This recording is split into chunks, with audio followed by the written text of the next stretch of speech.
Morgan. How do you describe the kind of caution we're hearing from the bank executives? So there's the two consumers and the corporate clients that they're both painting this very tepid, uncertain outlook ahead. And that is affecting behavior. So for consumers, what JP Morgan's on their call, what they highlighted was that the behavior has been actually a move forward. People are spending with the expectation that costs for some of the goods, whether it's an iPhone or maybe it's something that you were holding out to buy, a car, you might be going to get that item now with the expectation that prices could increase tied to tariffs. Now, with corporate behavior, what was referenced on today's call is that they're starting to see a lot of the companies that they're working with hold back on, they're changing their strategies. So they're looking at what are the things that we need to do to shore up our ability to potentially handle price increases,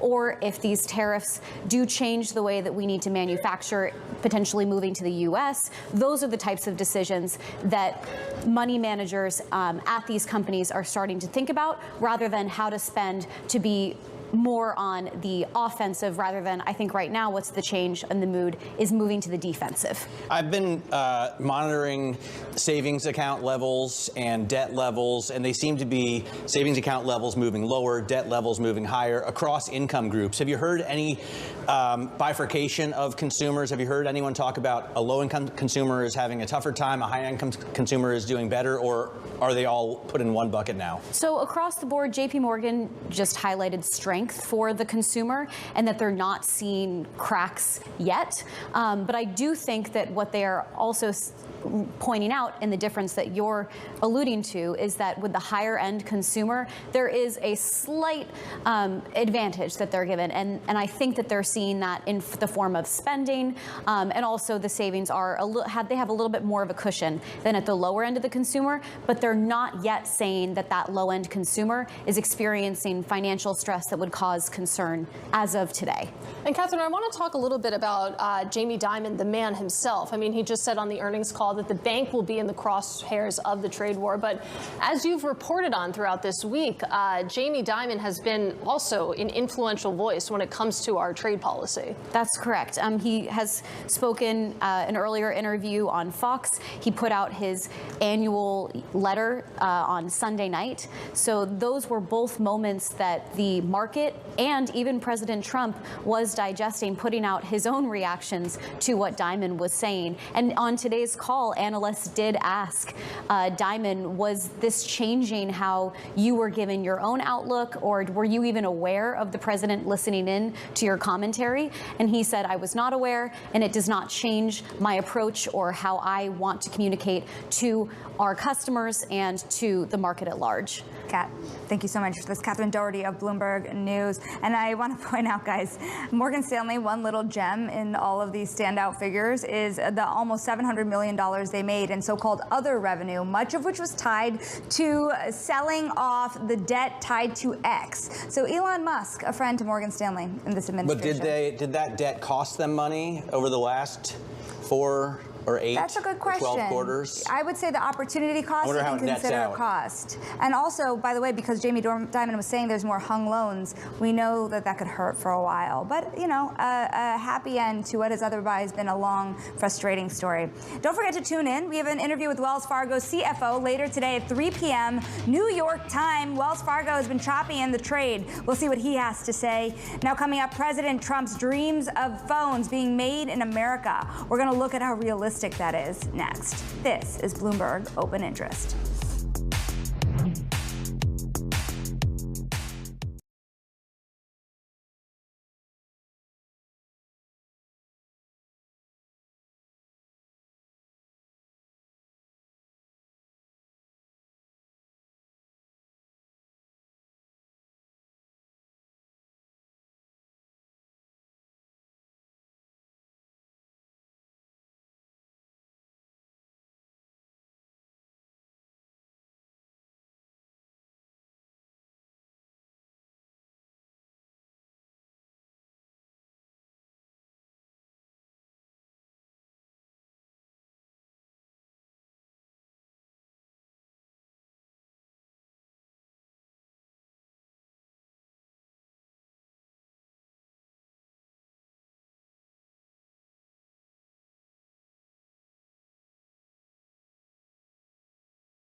This is Bloomberg Open Interest. Check on stocks. Right now, we are seeing gains on the S&P 500 at 1/3%.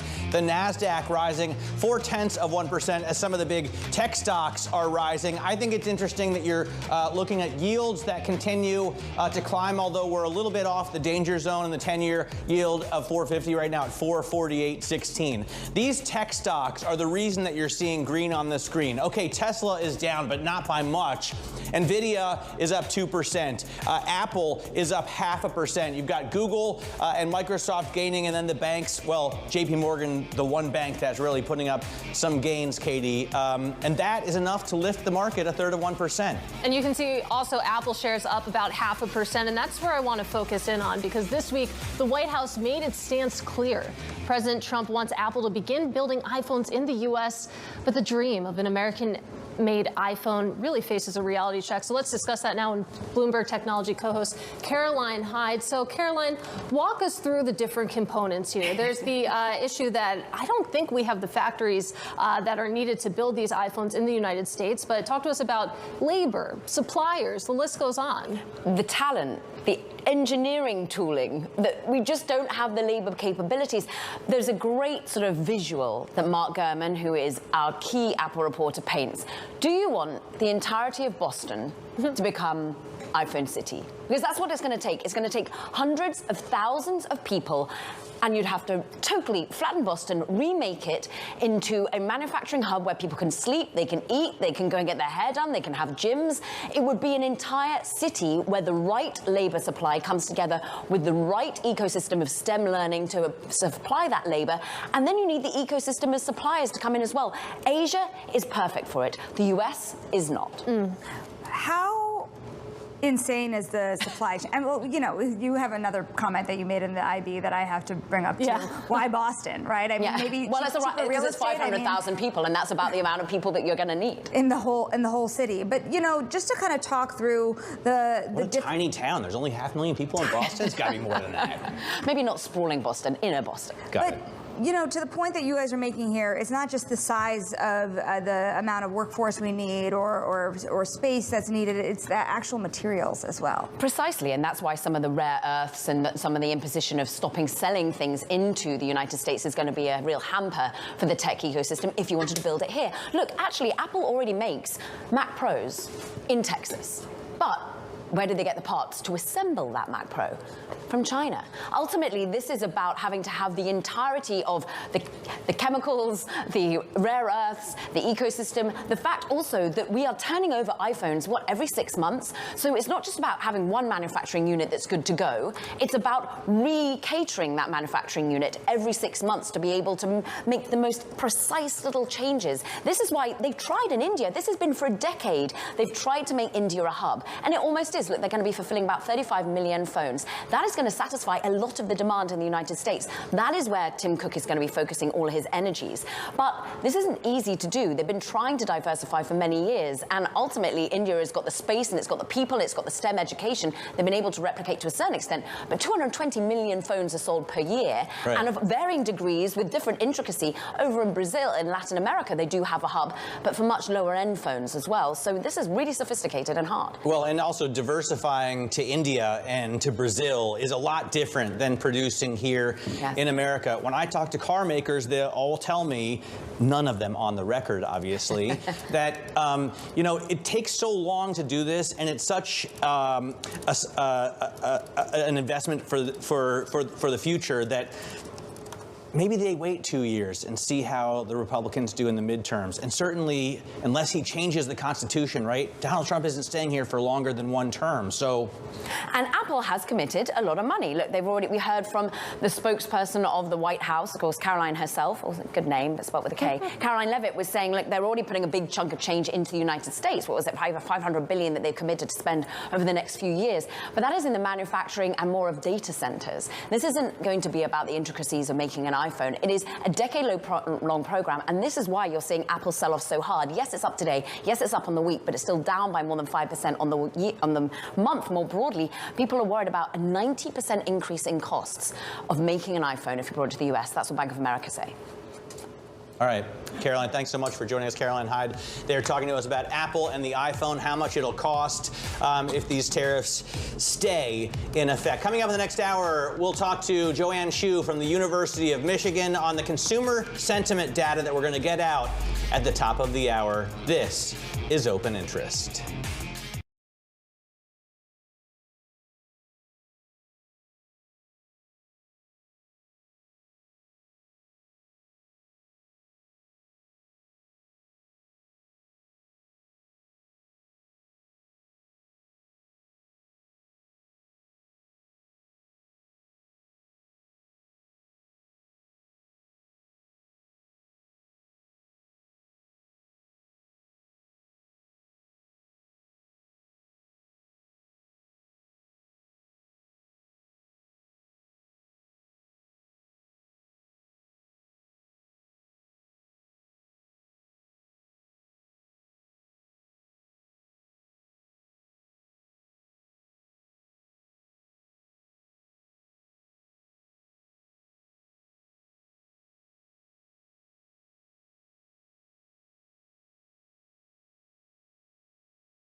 We are 30 minutes into the trading day. Welcome to Bloomberg Open Interest. I'm Matt Miller. I'm Shonali Basak. And I'm Katie Greifeld. You take a check at these markets right now at or close to session highs. The S&P 500 up about 0.3%. The NASDAQ 100 up by about 0.5%. You're also watching a bond market sell-off really gain momentum as we await for some numbers here at the top of the hour when it comes to University of Michigan sentiment. Still waiting for those figures, but you can see the 10-year yield up about 9 basis points or so, now above 2.5%. And here we have it, the data for the April preliminary period. University of Michigan sentiment, the headline read here is 50.8. That is below expectations, and that is well below the prior read of 57. I want to go to the inflation expectations because, boy, what a pop. The one-year inflation expectation, the short term, coming in at 6.7%. The estimate had been for 5.2%. So really, inflation expectations expectations on a short-term basis rising rapidly. Similar story, but less so if you take a look at the 5 to 10-year inflation expectations coming in at 4.4%. That is above the estimate for 4.3%, Matt, and it's well above the prior read of 4.1%. So sentiment going down, inflation expectations going higher, Matt. Yeah, along with yields, right? The 10-year now at 4.52, so rising up and over that danger zone. Joining us to talk about this survey is Joanne Shu, University of Michigan Surveys of Consumers Director. Joanne, thanks so much for your time. Is this, again, the kind of survey that can be broken down and incredibly divergent when you look at Republicans and Democrats?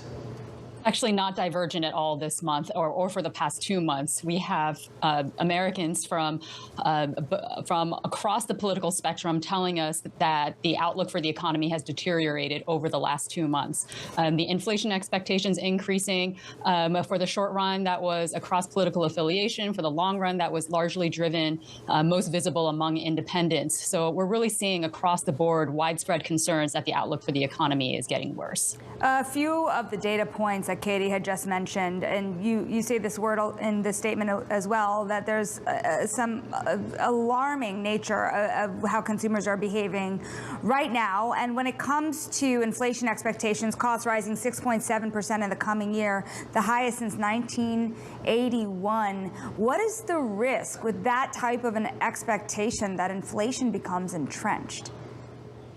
So I do want to note that our interviews closed on April 8th. So that's prior to the recent April 9th announcement about the tariff rollback.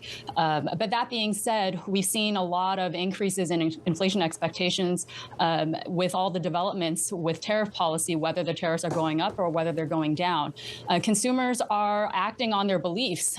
Back in November and December, when people were saying you should buy big ticket items now before tariffs kick in and things get more expensive next year, we indeed saw very strong, robust sales in durable goods as well as automobiles in Q4 of 2024. The thing that is a little bit different right now is that since the election, sentiment has gone down, and the outlook for not just inflation, but for labor markets, for personal incomes, for business conditions have all gone down. So we have two competing risks here. We have the risk of escalating inflation, but consumers are also likely to pull back given they're so pessimistic about their own incomes and labor markets. Joanne, I want to look at recent history because especially during the pandemic, still in the midst of it, 2020 to 2022, the sentiment readings were also very poor, but you never saw the consumer really crack. The narrative out there was like, okay, we have sentiment in the gutter, but people are still willing to spend through it. Do you think that that's the playbook now if you take a look at the balance of risks in this economy? The reason why consumer spending remained robust during that pandemic period, despite low sentiment, was because labor markets were so incredibly strong and income growth was robust. Consumers were confident that if that their incomes would be reliable, and if they needed a new job, that they could get it. And that's the big thing that's completely different right now. Consumers are seeing vulnerabilities in labor markets, which, if you just expect the unemployment rate to go up and you don't feel like you're going to be personally affected, that might not impact your behavior. But across the board, and most concerningly among higher income people, we're seeing their forecasts of their own income growth weaken quite a bit. The probability of your own job loss over the next few years, that's gone up to very high levels. Consumers are worried that weakening labor markets are going to hit them personally, and that does not bode well for continued consumer spending. So they're worried about their own jobs. They want to get some goods now or have already bought them before tariffs go into place. And then are they putting off purchases, Joanne? I think it's too early to tell. Consumers are in a very much a wait and see situation. They're really bracing for the other shoe to drop in terms of trade policy leading to eventual price hikes and higher inflation. So you have kind of these competing things of people are trying to beat future price increases, but at the same time, they're not really willing to plan very far into the future because there's just such a tremendous amount of uncertainty. Joanne, I want to go back back to something you were just talking about, this idea that it's not just the lower income consumer feeling the pressure at this point in time. I know a lot of investors, economists have been calling this a bifurcated economy. To what extent is the concern about the consumers starting to eke up in terms of income scale? Right now, we're seeing vulnerabilities across the income distribution. We're not saying that people are vulnerable right this moment, but people's outlooks are weakening even for those at the top of the income distribution. One of the things that also supported consumer spending in 2022, 2023 was that higher income folks, their sentiment actually recovered quite nicely, and they generate the lion's share of consumer spending. Now we have expectations across the board, across the income distribution, all converging, which is very unusual. Usually higher income consumers feel a lot better about the future of the economy than lower income consumers, but we have a convergence. We have consumer expectations essentially taking a nosedive over the last 3 or 4 months, and with higher income consumers feeling less confident about their own incomes, about their stock portfolios, about their wealth. These are all warning signs for their ability or willingness to continue spending in a robust level going forward. All right, Joanne, it's really great to get some time with you right after these numbers are released. That is Joanne Shu of the University of Michigan. And in just a few minutes, Joanne will be doing a live Q&A with Bloomberg's Michael McKee. You can follow that conversation by typing LIVE GO on your Bloomberg terminal. Let's take a look at how markets are reacting to this pretty poor sentiment read. You can see that the S&P 500, it's bouncing back and forth. It's still in the green, up by about 0.2%. The NASDAQ 100 also holding on to its Friday gains here, up about 0.3%. But where you want to be looking right now is the bond market. 10-year Treasury yields up another 10 basis points, now trading just about 4.53%. 10-year Treasury yields have risen every single day this week, not what the administration wanted to see. And the big reason why is that China raising tariffs on all U.S. imports to 125%, calling the Trump administration's actions, quote, a joke. According to CNN, the Trump administration did warn China against new retaliatory tariffs in private talks hours before China announced them. Let's break it all down with Bloomberg's Sean Donnan. And Sean, it's great to have you with us right after we got these sentiment figures, because when you take a look at the consumer side, sentiment is going down. Inflation expectations are going higher. I have to imagine if we can see this tit for tat continue, that we're going to see more readings like that one. Yeah, absolutely. And the other thing to remember is that really these tariffs have only just started to take effect, right? And that the direct effects of the tariffs on the economy aren't really there yet. We also know that a lot of companies have built up inventory ahead of the tariffs.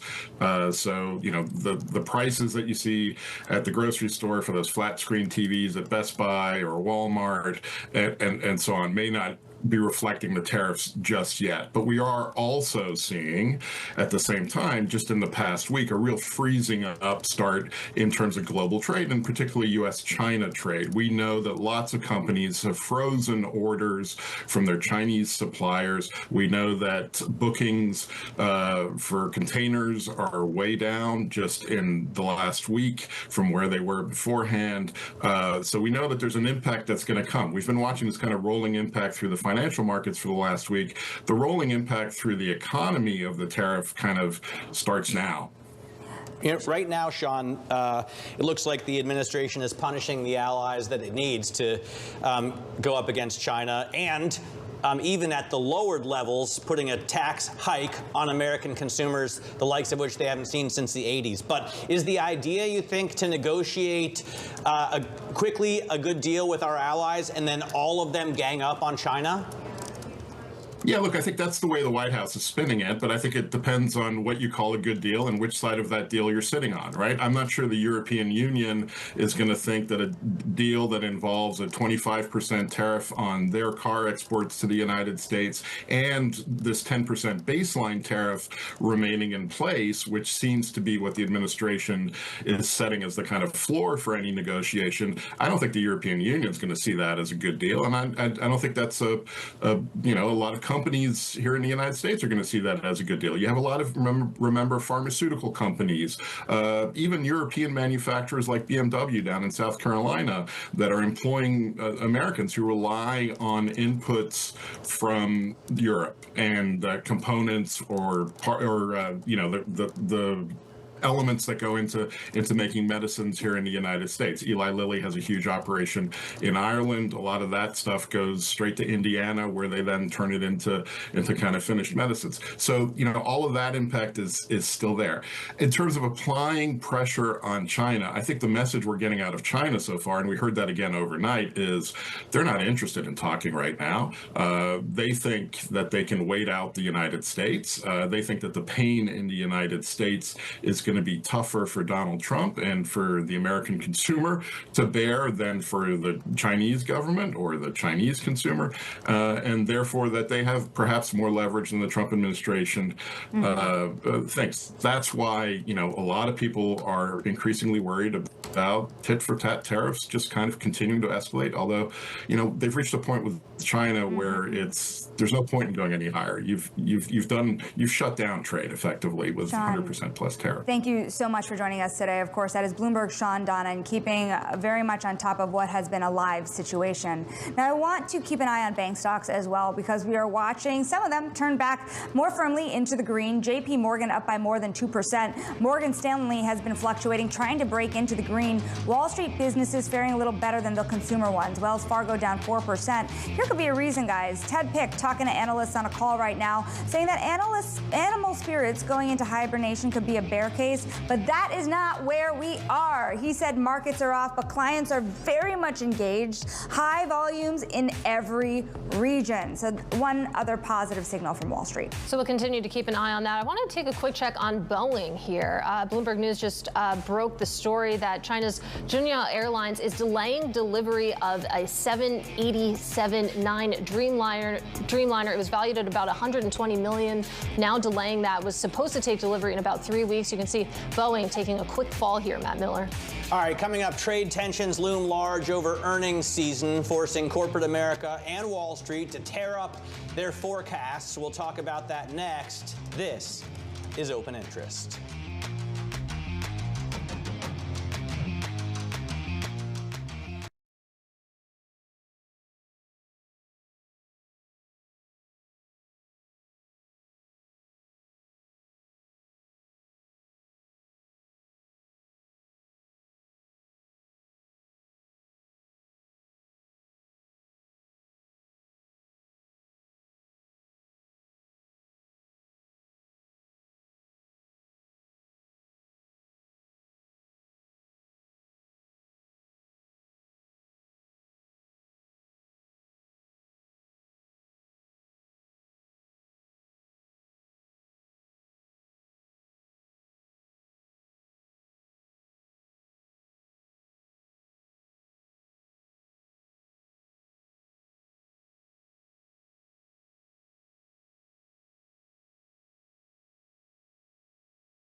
Let's get now to high interest. Look at what's making headlines around the world. Greenlight Capital's David Einhorn called tariffs a regressive tax that will force the Fed to act. He spoke in an interview with Bloomberg Wealth for Bloomberg Wealth with David Rubenstein. Our expectation is that there'll be more rate cuts than is priced into the forward curve at the moment this year. At some point, we think the economy is slowing down, and we think that the Fed will have to adjust to that.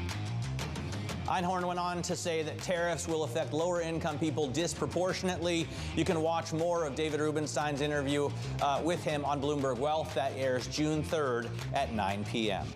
Now, even the trading machines can't keep up with President Trump's tariff barrage, which has muddled algorithms that are designed to anticipate the direction of markets. The four main quant money pools run by Man Group losing up to 15% this year as its models struggle to change direction quickly enough to avoid market routes. And JP Morgan CEO Jamie Dimon says he expects more companies to withdraw earnings guidance thanks to tariff uncertainty. He spoke on an earnings call this morning. You're going to hear 1,000 companies report, and they're going to tell you what their guidance is. My guess is a lot will remove it. They're going to tell you what they think it might do to their customers, their base, their earnings, their costs, their tariffs. It's different for every company, but I assume you'll see that. And anecdotally, a lot of people are not doing things because of this. They're going to wait and see. Dimon went on to say that JP Morgan itself will be in the crosshairs of this trade war. Shonali? And let's dive deeper into the corporate confusion created around President Trump's tariff policies. It's the topic of today's Big Take. Joining us now, Bloomberg's managing editor for global business in the Americas, Shelley Banjo. One after another, you're seeing companies take different actions, whether it's pause any supply coming in from China, calling their shippers to tell them to keep the flow away. What are the most stunning reactions that you're seeing? I think right now CEOs are just sort of saying, we can't tell you anything what's going on because we don't know what's going on, and we're trying to game it out. And so you're seeing company after company come out and say, we're going to pull our guidance, we're going to pull our forward timelines, we're going to compress all of these things and say, until we know what's going on, we can't actually guide Wall Street on what's about to happen. Yeah, we saw that from Delta, CarMax. Walmart didn't quite remove its guidance, but it did stretch the range. We were talking to Max Kettner from HSBC at 9:30, and he said that, you think about what's going to drive equity markets the next coming weeks, it's going to be guidance, basically. So with that in mind, would you expect to see more of that type of behavior, just removing guidance altogether? Yeah, as a CEO, there's no upside right now to saying what you're going to expect, because if you put something out that's rosy, you're actually seeing the market ding you. When Walmart came out and said, we're keeping our guidance the same, their stock went down. When Delta said, we're cutting our guidance, their stock went up. And I was asking my team, what is going on? And they're saying, investors want to see the company preparing for what's to come, battening down the hatches, cutting capacity, maybe putting a pause on a certain thing. Walmart's a little bit different in the sense that they tend to do better during a recession. They will pick up a lot of that market share. So you could see some of that evening out. They might take a hit on some profits because of margin compression, but they might get some gain because of added revenues from market share. Well, to that point on preparation, Matt, it was from the Delta CEO, Ed Bastian, that we heard that Delta's behaving as if we're already in a recession. Right, and so are its competitors. And of course, Eric Schatzker was speaking to Larry Fink, and he said all the CEOs he talks to say that we are currently in a recession right now. In terms of the broader earnings expectations, we were all so excited at the end of last year for another 14% of growth in EPS on the S&P, right? And that just continues to come down. Where are we now? Well, I think you're starting to pull some of those things back because they're seeing consumer demand get hit already. You're seeing airlines last year, they were saying, oh, things are great, look at all this demand that we're having, and now they're seeing that they're having to reduce pricing, get some discounts. Consumer demand has dropped. So I think you're going to start seeing that come down across the spectrum. And as you're going to have to deal with some of those tariffs and added costs, this 90-day reprieve on some of the so-called reciprocal tariffs are one thing, but there's still the 10% tariffs. There's still the incredibly high Chinese tariffs, and we're not decoupled from China yet. And so I think a lot of these companies are saying, those high pie in the sky sort of outlooks that we had, we can't do that anymore. Yeah, the Wall Street Journal again this morning saying that even with this pause on the reciprocal tariffs, we're still looking at the biggest tax hike since 1982. Yeah, and to Was the that point. Walmart that said that? No, the Wall Street Journal. Oh, Wall Street Journal. Sorry, I got Walmart on the brain.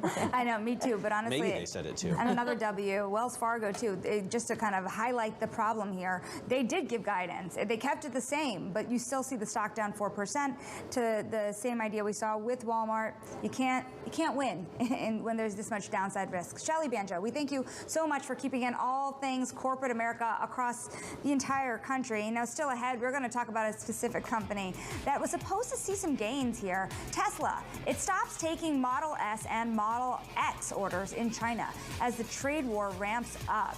Details next. The stock down almost 10%. This is Bloomberg Open Interest.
All right, it's time now for Social Climbers, companies making waves this morning. And first up, we have NVIDIA getting its price target cut over at Citi. The firm sees higher risk at the AI chipmaker thanks to trade war uncertainty. You can see shares rallying a little bit right now. We'll see if that sticks.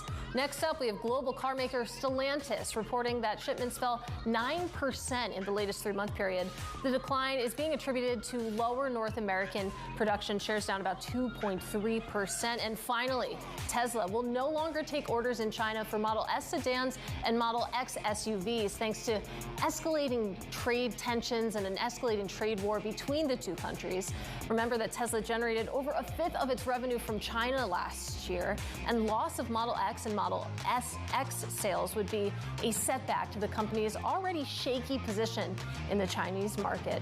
Meanwhile, I want to get a check on these broader markets here, guys. You can see the S&P 500 down now about 0.6%, a little bit worse. If you take a look at the NASDAQ 100, we've been bouncing back and forth between gains and losses this entire session. I will note it is finally Friday. We know that traders have been reluctant to hold risk into the weekend because who knows what's going to happen on the global trade picture over the two-day break. That could explain some of the selling you're seeing right now, and it'll be interesting to see if that picks up into the close. It could also be explained by what's going on in this bond market. The 10-year Treasury yield higher by about 12 basis points right now. That sell-off reigniting after we got those University of Michigan sentiment figures and inflation expectations at the top of the hour, both not exactly what this market wanted to see. The 10-year Treasury yield now well above 4.5%, you guys. You know, it's really interesting, Matt, when you take a look at what the market is doing just off of session lows, we are seeing almost every sector in the red, except for that defensive sector that's been holding on, which is consumer staples. You're seeing a little bit of a bounce there. That bond market is really Yeah, that's what I'm focused on. I mean, 455 on the 10-year, 494 on the 30-year, and we know that the 5% level is tough. We're there on the 20-year. If anybody traded that, I guess it would matter. Like a dozen people. Me. You're trading the 20-year? I'm trading the 20-year. It's my side job. Coming up, we're going to talk more about the trade war between the U.S. and China.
Well, China is retaliating against U.S. trade policy, raising tariffs on all U.S. goods from 84% to 125% starting tomorrow.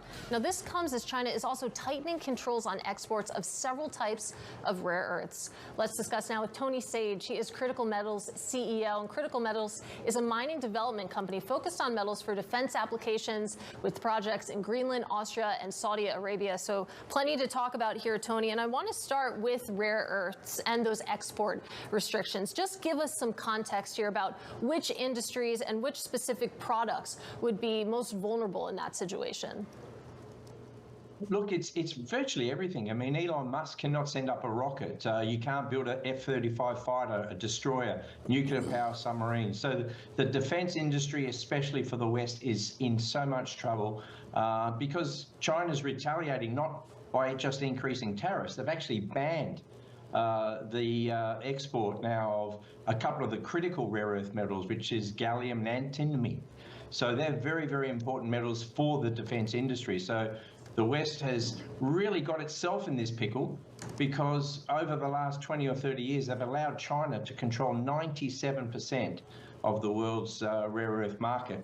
And that's just, if China was a US company, it would have been disbanded many years ago for monopoly reasons. So it's a serious problem and something's got to be done about it. And I think the only way to do it is move away from actually importing the rare earths from China. Which are the ones that we could find a substitute for in other places, right?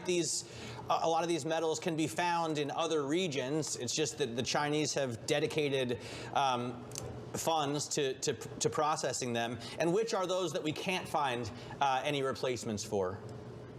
Look, you can find replacements for all of them. And I think President Trump in his first term tried to buy Greenland. And still wants it.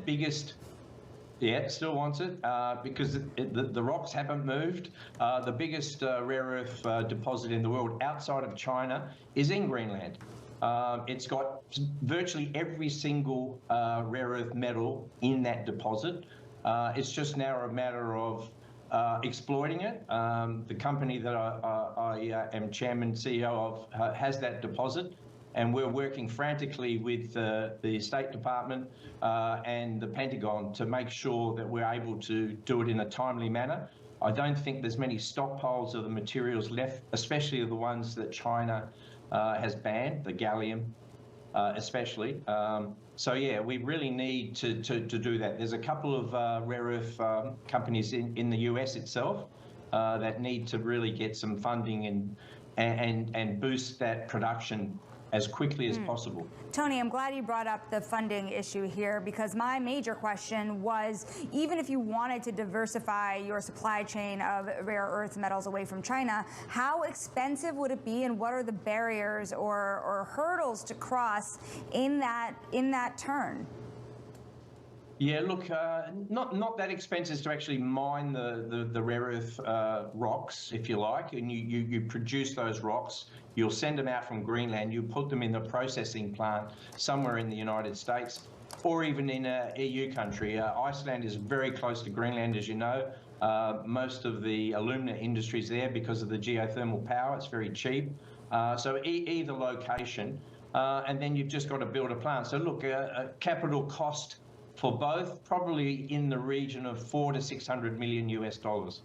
Well, Tony, I'm glad you brought up Greenland. Matt mentioned, of course, that President Trump is still serious about annexing Greenland in some form. And I'm wondering what that potentially would mean for you. As I mentioned in the intro, you have projects in Greenland. What would that mean for your business? And are you taking any preparations for that possibility? Look, we're very close. We've been there 22 years. We're very close to the politics of the situation. The Democrats, different Democratic Party, obviously, than the one in the United States politically. But they definitely want independence. They don't want to be ruled by Denmark, but they also don't want to be ruled by someone else. So in talking to all of the players, I think the United States will be able to, President Trump, once they have their independence, they'll be able to do deals. So extracting the rare earths might be a bit easier. Putting a couple of the naval bases that the Pentagon wants in Greenland to control not only the North Atlantic, but the Arctic passage. So there's 2 or 3 other reasons other than just the rare earths. But the rare earths is very, very important for the whole of the defense industry and, you know, everything from your telephone, your cell phone to your flat screen TV to satellites. So it's very, very important that a supply comes outside of China. But I'll go back geopolitically to Merkel, Chancellor Merkel, when she allowed Nord Stream 2. What did President Trump say? Look, at some point, that's not going to be a good idea, having all your energy coming from a potential enemy. And what happened? So even if China does relax the sale of gallium, etc., to the United States, you cannot rely on that supply forever. So you've got to get other suppliers of rare earth. Hey, Tony, I just want to ask about this. All sounds fascinating and important, and yet your stock has absolutely cratered, and the total value of the company is, if I'm reading this right, $142 million. Why is that? Why aren't investors ascribing a higher value to critical metals? It's unique. We were a SPAC. You guys all in the States know about SPACs. I didn't know. I'm an Australian. We put our asset into a SPAC. And after the lockup period, we had 21 million shares come out. So if you looked at us, right throughout the whole 12 months, we were doing extremely well, close to 800 million market cap. And then all of a sudden, you've had the NASDAQ dive over the last 6 weeks, plus all of these sponsors of the SPAC selling their shares. So very disappointing, but we know what we've got. We've got the biggest asset of rare earths in the world outside of China and Russia. So we're just going to bang on, keep going. Our preliminary economic assessment was released to the NASDAQ last week. People are looking at that now. And it shows an IRR of over 180%. So we're very confident in getting funding. We're very confident in getting the mine up and running. Tony, we thank you for joining us today. That is Tony Sage of Critical Metals. Best of luck out there to you. Of course, a volatile market. Speaking of volatility, we're going to get a look at stocks moving under the hood this hour with Bloomberg's Denitsa Sekova. Taking a look at the banks. Let's start with JP Morgan. It's still one of the few banks that are up on the day. It's up about 2%. And even the year-to-date loss we're seeing from the banks seems relatively small from what we're seeing from the sector. Of course, the good news today is the record equities market revenue. We're seeing about $4 billion. This is 50% increase. This is above what analysts were expecting. This is way above the record they saw 4 years ago. So clearly a very bullish development. Another development that's actually pretty warns consumers is the $1 billion pile for souring loans. This is also way more than analysts were expecting. So clearly that is something in the earnings report that is asking for caution. Of course, we had Jamie Dimon on Wednesday do that Fox interviews that Trump quoted when he was announcing the tariffs. What is he saying in the earnings call? He's saying that the most important thing to him is that the Western world stays united economically and militarily. So it's a question if Trump will listen to that, if he will follow that. He said that the short-term economic pain is not a problem, but he's focused on the Western world. I think there's plenty of stock bulls today who would wish that Jamie Dimon would get back on TV, but I want to talk about another bank here, Morgan Stanley. It's had a pretty volatile morning, but right now down on the day. Yeah, pretty volatile morning. We're seeing a similar result, record when it comes to trading, about 50% increase year over year, again about $4 billion, but it's not enough to lift sentiment. The stock is down today, and year-to-date losses are much bigger than JP Morgan. We're talking about 15% down on the year. We have some good news on the wealth business. They added about $100 billion in new assets, which clearly is speaking well about the environment. One thing that investors are possibly worried about is M&A and new issuance, and clearly the bank is signaling that this is on pause, so maybe that's why we're seeing the pressure downwards from here. All right, Denitsa, thanks very much. Denitsa Sekova, they're looking at some of the individual movers in these markets. If you take a look at the sector breakdown right now, as the Dow Jones and the S&P 500 fall, you'll notice that consumer staples and defensive sectors are doing the best. Are we going to pull up the sectors, you think? I hope so. Yeah, there you go. Sector level consumer staples, IT, as well as materials. So with the exception of communication services, it looks like a pretty defensive trade. This is Bloomberg.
We are seeing that markets continue to function well. We are seeing that there continues to be strong demand for Treasury securities. And so far, we are monitoring the situation, but liquidity seems to be just fine in the bond market.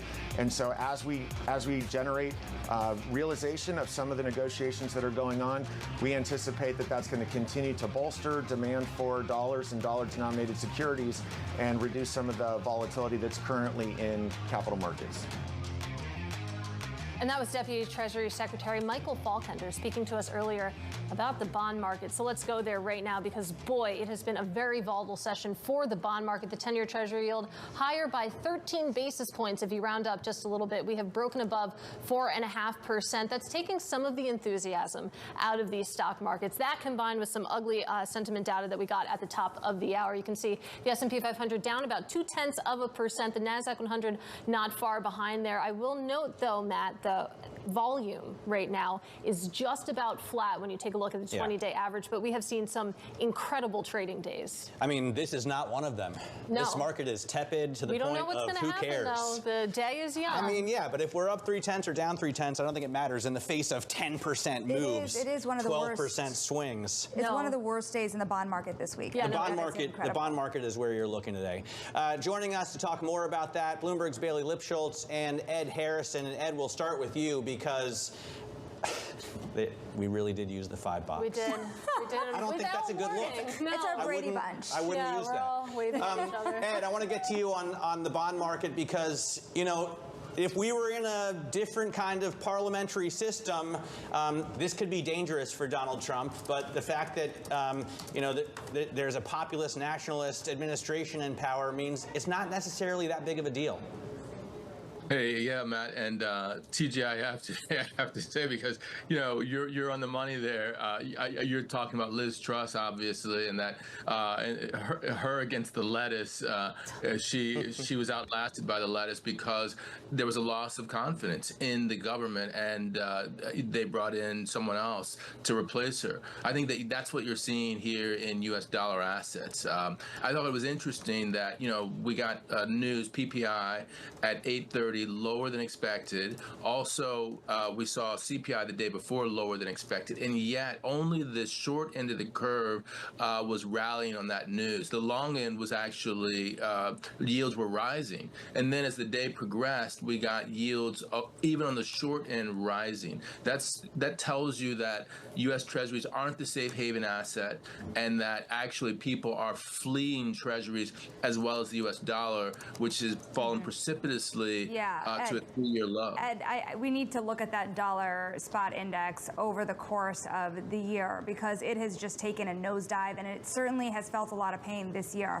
What does it all say about investor appetite for broader U.S. assets and a potential larger concern around growth scares? Are you seeing this level of caution, fear, whatever you want to call it, reflected in other assets? Is this telling you something other asset classes aren't saying? It's telling you that there's just a wholesale flight from U.S. dollar assets because the underpinnings of U.S. exceptionalism have basically gone away except for the depth of U.S. markets. When you think about the three things that the U.S. had, one is that we had in the U.S. Depth of the markets. We also had, higher growth than other countries. And the third was the rule of law. That is that people understood that with clarity what the economic paradigm was and that law was going to continue. Those last two pillars have been undermined by just the sort of like whipsawing of policy, and I think that's what's causing the dollar to decline, along with equities and now with bonds as well. Yeah, I mean, to wrap it all together, there's a real sell America trade that's happening cross-asset. You're seeing it in currencies. You're seeing it in the bond market. You're seeing it in equities. And with equities, I want to turn to Bailey Lipschultz, sitting to my left here, not in boxes. Bailey, so talk to us about the equity market. It is very, very quiet today. Matt is unimpressed, but we know that we've been trading on a hair trigger here. Well, we've been seeing nothing but volatility. That's the only thing that anyone is certain about, is that this weekend, next week, is going to bring more wild swings. Nobody is signaling the all clear. Nobody's really dipping back into risk assets. If anything, you're seeing the S&P 500 up 0.2% because of maybe some short covering, maybe ahead of the weekend. There could be a Hail Mary announcement. Nobody knows anything, bottom line. And I think that's the thing that has been coming up in any conversation with investors, especially in the equity world. Today is very much driven by the bond market, but broadly speaking, tomorrow could bring a new adventure. The next hour could bring a new adventure. I mean, but Shonali, you think that we're looking at a capital markets freeze? Don't you think we would see equities down? I think you're talking about IPOs, M&A. More seriously? Right, yeah, underwriting. I mean, what's incredible to me is you've seen a wholesale stoppage for a while there. We've seen some moments of life. We've actually even seen a couple deals this week, actually, to be honest. But corporate bond issuance, for example? But we're not going to see Mountain go public, obviously, in this kind of volatility, right? Pretty steep leverage loan outflows. I mean, when you talk to the banks, what are their desks saying? Then everything's on pause. Really, at least within the equity capital markets world, nobody can go public with the VIX north of 40, north of 43 right now. Nobody can go public when you're seeing the S&P 500, which is trading more like a meme stock or an emerging markets benchmark. Nobody can benchmark risk. Nobody can benchmark to their peers when you're seeing a comp set moving 10% one day up to the upside, down 20% the next day. The big focus is if we do get some stability, maybe people could test the waters and look to launch towards the end of this month, but then you're running into financial staleness. All right, we got to leave it there, guys. Really appreciate you both. That is Bloomberg's Bailey Lipschultz and Ed Harrison. Now, coming up, we're going to be talking about ETFs. We saw a big dislocation in the world's biggest ETF.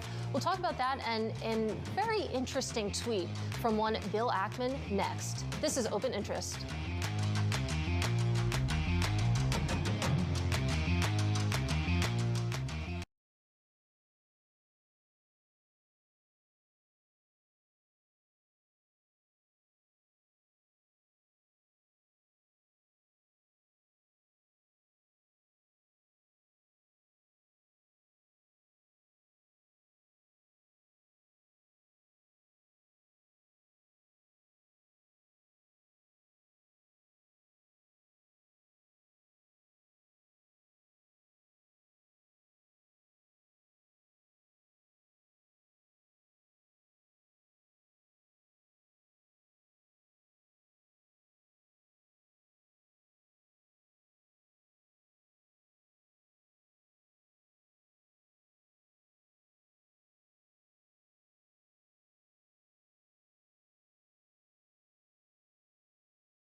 All right, it's time now for ETF Friday, and Bill Ackman took to X this morning to cast the blame on all these funky markets, basically on 3 times leveraged ETFs and 0 days to expiration options. How have they advanced society or contributed to our economy?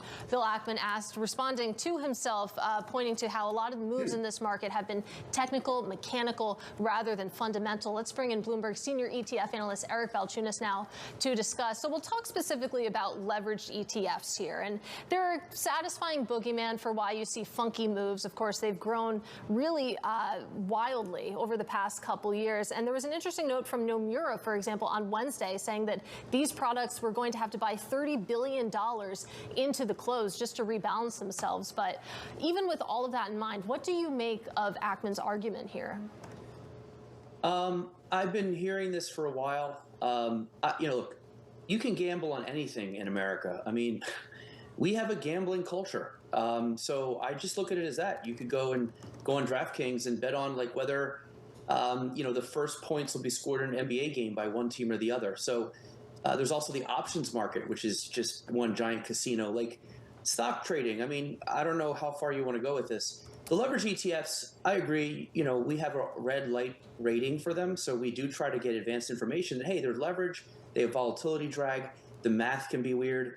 If there's volatility, like it doesn't count the 2x and 3x over long term. So we try to protect consumers, but we're also pretty libertarian. Like there are plenty of ways to lose money in the markets. Some of these products have some legit purposes. Like for example, let's say the inverse Tesla ETF. Let's say you have an S&P 500 exposure and you think Tesla's earnings are going to be horrible, or you want to hedge Elon risk.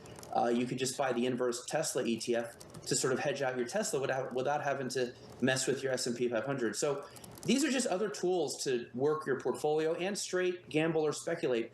I'm okay with it. It's legal.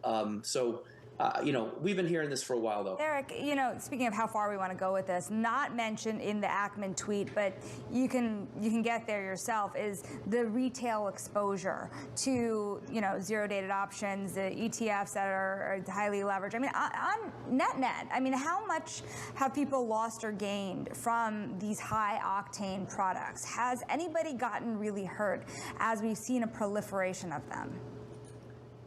Look, anecdotally, I mean, they don't look, these products, if you add up the assets and leverage long ETFs, it's like 60 billion. So that's 0.5% of all ETF assets. They just get a lot of attention because they move in such wild ways and they're like part of the degen culture and they're just interesting. They're better news copy, to be honest, but they're really small. Their volume is big, though, to Katie's point. Mm-hmm. They do amplify returns a bit because they've got to get extra leverage. But 30 billion on Wednesday, what was that versus a market that saw well over $1 trillion of trading? So, again, I think they're an interesting part of the market that people look at a lot. But, again, the big thing is if you're retail, you have to know that these things are not good for the medium or long term. Like if you're going to trade them. Don't hold them long term. That's the main message here. Right. These are one-day only funds, really, the only realistic holding period in many cases. Eric Balchunas, great stuff. Make sure to tune into me and Eric every Monday at 12 p.m. Eastern. And you can read all about the ETF industry in my weekly newsletter, Bloomberg.com/ETFIQ newsletter. You can imagine that I'm going to be writing about this Ackman tweet, Matt Miller. Yeah, I can imagine, and maybe I'll read it. I think the dislocations in SPY are far more interesting, right? That is absolutely huge. Coming up on Monday, RBC's Lori Calvasina and KKR's Henry McVeigh join us. We'll talk about probably the bond market quite a bit then, and that's what we're watching today, as well as yields on the 10-year rise past 450. This is Open Interest.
From the heart of where innovation, money, and power collide in Silicon Valley and beyond, this is Bloomberg Technology with Caroline Hyde and Ed Ludlow.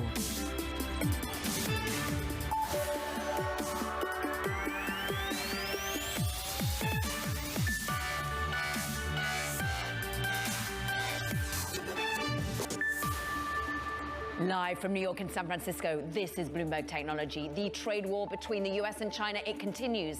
China raising its own tariffs on all US goods from 84% to 125% starting tomorrow, after the US raised tariffs to 145% on China. China saying, your tariffs are a joke, United States. It's no joke to investors. What an extraordinary week we have had. We are currently up almost 6% over the course of the past 5 trading days, Ed, on the NASDAQ, but it really doesn't paint the picture of the extent of the whiplash that we've seen throughout that week as we pull back on tariffs towards other nations. Look at what we've done on the month, though. This context is needed. Sure, we're up on the week. On the downside for the course of April, the trading month, we're off 5% on the NASDAQ 100. Dig into the details, Ed. Yeah, I'm looking at the chip sector, and across semiconductors, there's divergence in the session between fabless names, those American companies that design chips but don't make them, and those with domestic operations in the US. And buried among the headlines overnight was the Chinese regulator and industry body saying, by the way, when we think about tariffs on US goods imposed by China, this is how we'll define it. You and I are going to get into that throughout the course of the show. We have to talk about Apple. I feel like Bloomberg Technology as a show was early to this discussion on Monday. Will the US build an iPhone in the future? 5 days we're higher, but it's been so volatile, and the analysis from different corners of the market is so different. I think we should get into it, Caro. We should, because we've been debating time and time again, a made-in-America iPhone is the goal that President Trump believes could be a reality, Ed, but replicating China's advanced supply chain, its skilled labor in the United States would prove nigh on impossible for the tech giant. Anurag Rana of Bloomberg Intelligence joins us. You've got a new note out just talking about the implications of tariffs on the margin of Apple. But what would it do to the margin of Apple if they ever brought production for the iPhone to the United States, Anurag? See, I think a lot would depend on the raw materials that go there, the component cost, the labor cost, and I think it'll be very hard for Apple to, let's say, raise the price of the phone to 2x and then make it in the US. It has to be done in a way that actually keeps the cost down, and at that point, keeps their margins. The reason why Apple shines compared to any other consumer electronics company is because it has very high gross margins compared to, let's say somebody who just sells an Android phone in Asia, for example. But those margins are under threat. Team, let's bring up Anurag's research that published, I think, about 30 minutes ago, 20 minutes ago.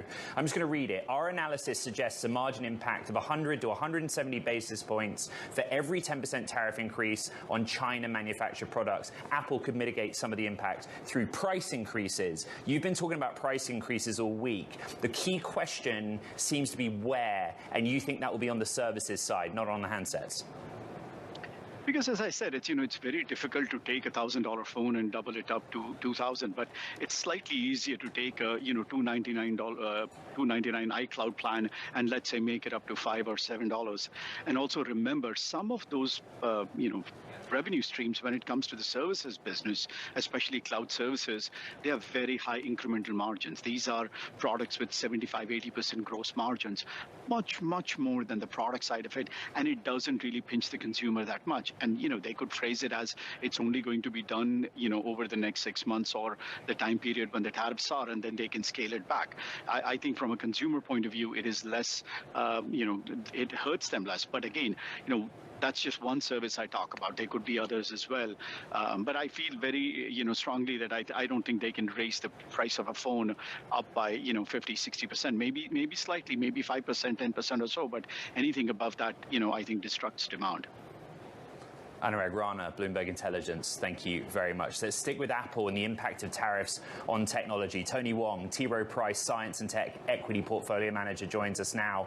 Apple, the #1 holding of T. Rowe Price's Science and Tech Fund that Tony oversees.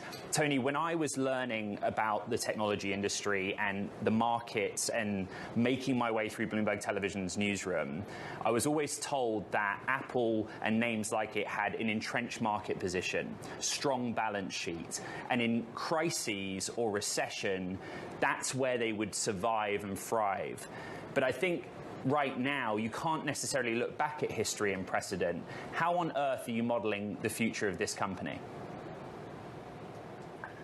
Yeah, well, it's a great question. Obviously, it's historically been kind of a balancing name, just that can weather a real kind of stock market storm. I'd say here, I think that there is a lot of fear in the market and concerns around trade war and what deglobalization could possibly do to kind of Apple's manufacturing advantage in China. And so, when I take a step back, they do have diversified supply chains. I think they do have the ability to move around, and they do produce iPhones in India. And when you think about the U.S., the consumption of iPhones is roughly 25 to 30%. And so I expect that there's probably some flexibility to move some of that production to India more and therefore diversify that risk a bit. And, at the end of the day, I think that it is about how much of a staple the iPhone is. And so if there's price, kind of sensitivity among the customer to actually, pay up for the iPhone, I think that actually could be bullish for the stock. That just demonstrates it's more of a staple than people appreciate. But here, I do think that there is a lot of fear there, and so generally, historically, you've been rewarded for leaning into weakness. Then in this weakness, Tony, yes, on the day Apple is trading somewhat higher. On the week it is too, but on the course of the month, it's down 14%. Have you been adding to your number one holding? Has it at any point looked attractive to get back in with more addition? I think the company's still really well positioned over the long term. You look at the ecosystem they've built, the quality of the product, and then potentially you also have an iPhone upgrade cycle coming, and replacement cycle has been elongated. And if you get a new form factor, I think that could be really attractive. And at the end of the day, the valuation has become more attractive, especially at these levels versus where they were 6 to 9 months ago. In addition, it is one of the Mag 7 that hasn't been spending a ton on large language models. So the capital intensity and the free cash flow quality of the company is still very, very high quality. Go there, Tony, for a moment, because people were wringing their hands about Apple before the trade war because of a lack of urgency on AI, the implementation within Siri. This distraction that tariffs cause, does it set them back even further about upgrading the product from an AI perspective? Well, I think that they are, constantly optimizing their supply chains. Obviously, it's additional work on their plate, but I don't think that they are standing still on the AI front. I think they are investing more, actually. If you see that, some news of them purchasing more GPUs, and when I think about the space, there's just a lot of things evolving, and what we thought a year ago has kind of changed in a lot of ways in terms of who can participate in AI and what these large language models can cost and which one is the best. So every time, it feels like every month there's a new headline of who is in the lead. And so it could be prudent of Apple to kind of, focus on what they're really good at, what their competitive advantage is, which is designing really high quality products that fit into our lives, that can be incorporated elegantly. And at the end of the day, they do own that kind of ecosystem. And, over time, I think they can, derive value from that for their shareholders. Tony, let's end this conversation on Apple with a yes or no. Does Apple manufacture and assemble an iPhone in the United States in the future? I think it's possible in the very kind of long-term future. I think in the near term, you look at kind of what it takes to manufacture an iPhone. I mean, there's thousands of people that are living at the factory that can be woken up at, any time of the hour to make a change. And so, I think that in the long term, that could be possible with additional advancements in robotics and AI, but I don't think it's going to be a next year kind of thing. Right. I saw a headline overnight that we think is critical, right, which is China's Semiconductor Industry Association issued this emergency notice. And they clarified that in the context of tariffs, they define point of origin where a semiconductor is taped out. In other words, where the electronic instruction set is formulated before it goes to the fab. And if you think about the fabless US names, many of which you have big holdings in, they use TSMC or maybe Samsung, so the tape out happens in those countries as well. How much insulation do you think that gives them from the heavy China tariffs on US products? Yeah, well, I think that if you take a step back, right, like the two countries have been trying to disentangle each other from major kind of supply chains and, areas of where if you could substitute a domestic product, that would be preferred. And that's nothing new over the past few years. And I think that, this kind of the latest piece of news is further kind of a step in that direction where, it doesn't make sense to hurt yourself by kind of tariffing the only source that you have. And so like in terms of stuff made in TSMC, like both countries need that. So it makes a little bit less sense to put a high tariff on that when it's sole source. So that's kind of my perspective. That's a continuation of industrial policy that kind of makes sense. Let's talk about the others, though, that are exposed. Now, I'm interested as to whether you have holdings in those that are manufacturing in the United States or looking to even more with, of course, money coming from federal government wanting them made in the US and what that does to the business model if they ship to Asia, to China specifically, Tony. Do you have to get out of Intel's and Texas Instruments? Well, I think that over the long term, it's more about the technology and the differentiation and what you can, the value add that you can. So if you have leadership products, I think that's still number one. I think number two, I think that diversified supply chains, like serving the local industry that it's based out of or the region, is probably going to be, a good thing. And so at the end of the day, I think it's those two things, like some flexibility in manufacturing, but like the main thing is the product leadership and the secular trends that a company is kind of positioned to capitalize on. Tony, like all technology investors, you have had to digest and understand communication from policymakers. How would you rate and rank what you've heard from the President, Treasury Secretary Bessent, and others? Well, I'm a tech investor, so geopolitics is above my pay grade, obviously. But at the end of the day, I think that the U.S.